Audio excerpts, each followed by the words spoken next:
Okay, so our Yes, guest, we're back we're back. with our guest. Our guest today. Come Today. on, man. That's good energy. I feel it. I'm picking it up. I'm picking it up. So we have a few questions for you. Okay. Make sure that we get to know Why you. you whispering? Fire 'em off. Make sure our audience gets to know you. Go ahead. You want to start with the question? No, you talking. Talk. Put some bass in your voice. Talk. He wants you to come down Yeah, here. like you like. Come on. All right. You'd have got him fired up. Okay. Now here. So get that one, man. I'm listening. Okay. So tell us exactly what it is that you do. Okay, so at this point, I am a retired celebrity makeup artist, right? Okay. Of about 19 years. I've been retired now about a year and a half, Okay. right? Okay. And the only reason why I retired was because my husband required, he like asked me to stop. He was Okay. like, be done, Okay. right? So since I've done that, I've kind of like reformulated and reshifted my way of thinking and what I should be doing with my time now that I have time to give.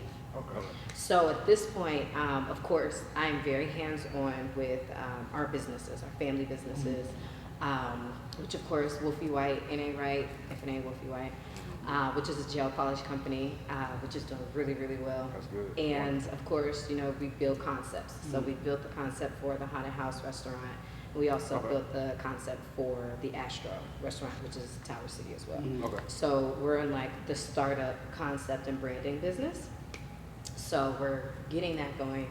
And I am really putting a step forward towards being like a motivational speaker Okay. and doing like life coaching and things like Yeah, I think I see a little bit of that on your page. that. Yeah.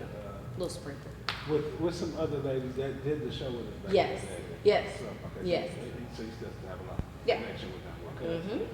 So tell me what, out of all the things that you described, Yes. you do, what do you enjoy the most? Like what kind of enjoyment do you get out of even when you was doing the makeup? Like It's all the same for me. Oh, okay. It's touching people, pause, in their heart. No Diddy. No diddler, okay? None. No, touching people in their heart and their spirit, like making a difference. Like how he was just with you, like, you know, yeah. perk up, be you. Like, no, I want you to be and feel how you feel, but let's change the channel a little bit. You know, Okay. like touching people, making people feel happy and bright and positive and ferocious about attacking whatever it is that they want to do. Okay. That's the best part for me. Your turn. Okay, I see too. I see. There is a part on your page when I look at your social media. You talk about dancing. Yes, So, is that something that you've done back in the? yes. That's like a big, huge part of Well, you it. did ballet too, right? Yes. Okay. So coming up, probably starting at the age of 2, I started dance. And by the time I was 18, I had already traveled the world competing internationally. And also, simultaneously to that, I was studying a very high elite level of ballet. So just like how children go through grade school, like 1 through 12, this is the same thing in the Italian form of ballet, which is called cicchetti. Okay. And so every year I would go to a new grade in school, I was going to a new grade in ballet. And just like how you have to pass tests to go to the next grade in school, you had to do the same thing with ballet. Okay. So you would have to be able to speak the French and Italian versions. You would have to do the movement. You would have to be able to do a written test, like in order to be certified. So by the time I graduated from high school, I had 5 of those certifications under my belt. And that allotted me to be able to go to the number 3 dance school in the nation, Okay. which is what I did for college. Okay. So that's, Which college? I went to Point Park University in Pittsburgh, which is the number 3 dance school in the nation. Okay. So, but I did get accepted. I got accepted into Fordham, and I was going to take courses at the Alvin Ailey Dance Institute, which is in New York, but Oh, Avenue. yeah, Oh, wow. Alvin Ailey, yeah, I got accepted into that, everything. I got accepted in University of Las Vegas, which has a very elite ballet program. Like, I got accepted everywhere. Only reason why I went to Pittsburgh was because my father went to mortuary school in Pittsburgh, and he was like, you going to school there? And I Oh. was like, oh. Mortuary school, you didn't. Yeah, my father's he was. He's been dead for about 15 years, but yeah, he's a mortician and he owned several funeral homes and did the whole entrepreneurship and touching people's lives. So I feel like I kind of get this Yeah, right. I worked at the cemetery for 2 years. Yeah? Yeah. So What made you stop? I got a better job opportunity. I it was get it. yeah, it was weird at first, but Yeah. then it just like any other job. It's different. Yeah, it's different. People. It's different. It's different. I had some experiences. Oh, I know you did. Oh, I know you did. You didn't tell me. Yeah, so I grew up in that. So yeah, I know. yeah. So when it comes to, I would say you're a people person, right? Yes. So when it comes to like your friends, colleagues, family members, how would people describe you? Ooh. I'm very multifaceted. So I'm like a chameleon in the sense of I can adapt to any room and to any circle or any conversation and make people still feel comfortable. And I know when to get in and get out. Yeah. So I think my friends, even looking at my friends, my colleagues, people, my friends I pray with, it's like each group is different. Each person is so very different, but we all have the same kind of like genuineness in common. So I think that's what they would say is that I'm really good at bringing all different types of people together. That's excellent. So even to piggyback a little bit off that, how do you nurture relationships with people to make sure they continue to grow? Honestly, I leave that up to God. Like I pray very hard that He uses me in a certain type of way, that whatever a person might need, they can get through me or get from me through Him. And we can keep it pushing. And sometimes that looks like a tree that's rooted in the ground. Sometimes that looks like a branch, and sometimes that's a leaf. And depending upon how He wants to use me will depend upon what they get from me. So you either smoke it or it can blow away. That's it. That's it. You wasn't, you couldn't hold on. So I love you, but going ahead about your life and I'm going ahead about mine.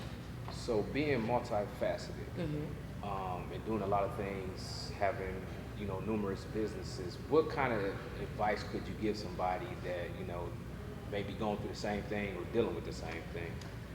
I would say be organized. Be organized with your thoughts, not even necessarily with your tasks. Okay. That's secondary. Your thoughts are first, because if we have a piece about our mind that everything is in order, at least thinking things through, then that makes us be more peaceful, and that makes it where it's easier for you to do your tasks because your mind is settled. So I would say be organized with your thoughts. If that means writing things down, if that means recording yourself, like, hey, I had this thought, da da da da da da da. If you get it out, then now it's not stuck here and it's just living there.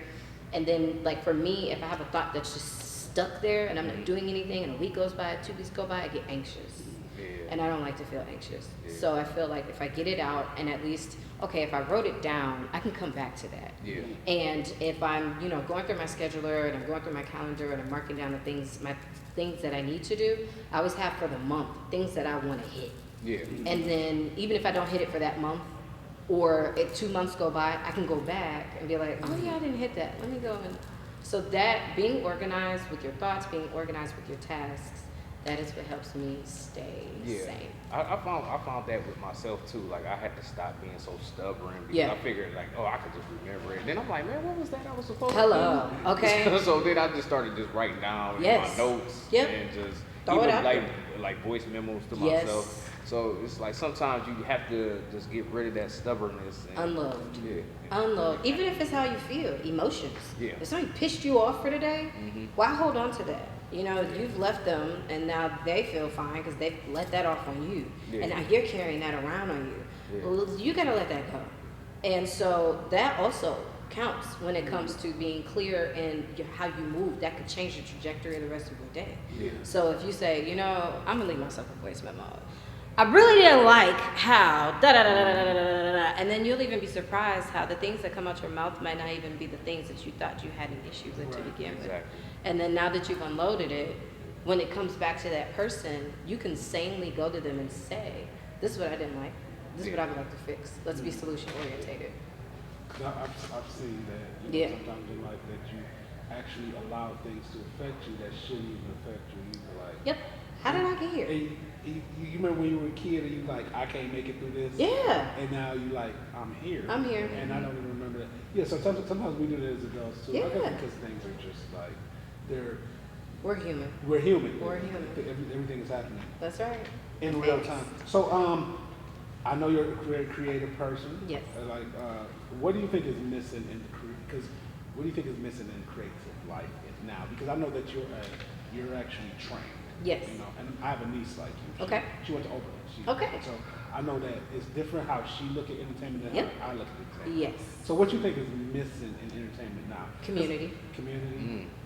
Community. The lack of artisticness isn't there. There's plenty of so many creative things happening. Even just like last week, I was speaking at an event, and I ran into a handful of creative individuals, like maybe about 5 or 6, and their ideas were so amazing. It's so next level, so like futuristic. Like this, you do realize this is where we're going. Like you're already there. You can capitalize on that and shop that to brands and markets that are huge, and then you can be the one to catapult it. But the reason why they can't is because they don't have a community. But do you think that structure is missing too? Yes, structure, community, yes, all of that, and everything from what people want to do as creatives to how people operate as individuals. We're missing a sense of togetherness. We're missing a sense of, I have to have you in order for this thing to work. And you have to have him. And guess what? When we team up together, what we can come up with is insane. But what I came up with by myself is wonderful. It's fire. But it has flaws. I can't see those flaws from my angle, but you can. And when we come together and we make this thing cognitive, we can burst something like a supernova.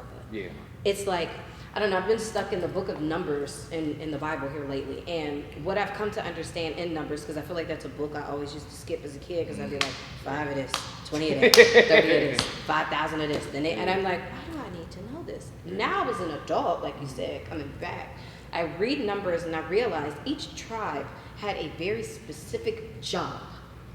And if one of those tribes didn't do their job, the whole camp went down. We don't look at things like that in our society anymore. We don't look at, in order for the bridge to be structured for us to get over it, we have to be connected to make it work. Exactly. That's an excellent response. Thank you. So, so with all that being said, what do you do to relax? If you have time to relax. I force myself to. Okay. It's imperative. Or otherwise I won't be able to function. I know what my calling is, I know what my purpose is, and number one, that's so essential and important. I know that now, today. Maybe a couple weeks ago I didn't, but today I do. I know what it is. And in order for me to pour into people, speak life into people, give them hope, give them a trail of resources they can use to get and do what they want to do, I have to be at a certain level of energy. And once that gets depleted, I can't function unless I restore myself. So sleep. Sleep. Ooh, rest and resistance. People always talk about me because I be taking naps. And Sleep. Stuff. Sleep. And you ask people, I'm like in third grade. There's a book called Rest and Resistance. Okay. That you need to read, because it talks about the fact that we don't get enough sleep. We don't rest enough because of the society that we live in that makes you feel like only being and making power moves and the words that we use. It doesn't allow us, and it's written by Rest and Resistance. Rest and Resistance. I read it this year, so I should actually know.